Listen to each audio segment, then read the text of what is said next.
मुबारकपुर थाणो जी हद ॻोठ जाम इब्राहिम में पेश आयल वाक़े जंहिंमें जिनसी हवस रखंदड़ हैवान सिफ़त 5 ॼणनि हिकु शादीशुदा नौजवान औरत खे खमे करे जिनसी हवस जो निशानो बणायो ऐं उहे वहशी दरंदा मुबारकपुर पुलिस जे आशीर्वाद सां छुड़वा घुमी रहिया आहिनि। होॾां मुतासिर नारी पंहिंजे घर भातियुनि समेत आख़िरी इंसाफ़ जे दर यानी मीडिया आॾो पेश थी करे पंहिंजे दर्दनि जो दास्तान कुझु हिन रीति ॿुधाए रही आहे ऐं हुन पंहिंजे पाण सां थियल ज़्यादती जो नोटिस वठी करे खेसि साणु इंसाफ़ करण जी घुर कई।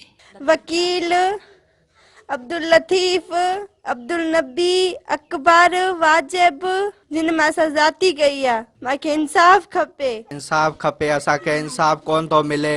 SHO भी पैसा खाधा आहिनि, 1.5 लाख खाधा आहिनि।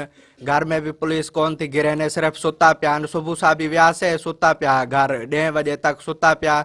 हाणे बराए महिरबानी करे असां सम्झनि नाजाइज़ सही आहे, असांखे इंसाफ़ खपे। मुंहिंजी धीउ सां ज़्यादती थई आहे, ज़ुल्म कयो था ने। असांजी सिर्फ़ कानून ते असांजो सहारो आसरो आहे, बस असांखे बि वाह कान्हे। असां गरीब आहियूं, असांखे इंसाफ़ खपे।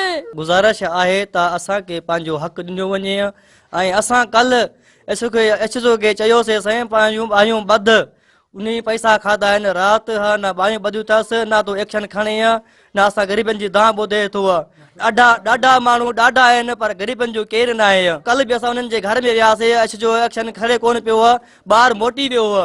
असां उन्हनि खे चयो SHO खे चयोसीं साईं ॿाहियूं साम्हूं वेठियूं उन्हनि खे ॿध न ॿधे कोन पियो, अलाए चवनि खे पैसा मिलिया अलाए छा। हाणे सोचण जी ॻाल्हि इहा आहे त हिन हवाजाई सां इंसाफ़ थींदो या ही केस बि कंहिं कचरे दान जे हवाले थींदो। कैमरामैन मुगल महर सां गॾु मजीद महर, सिंध TV न्यूज़, ठिकराट।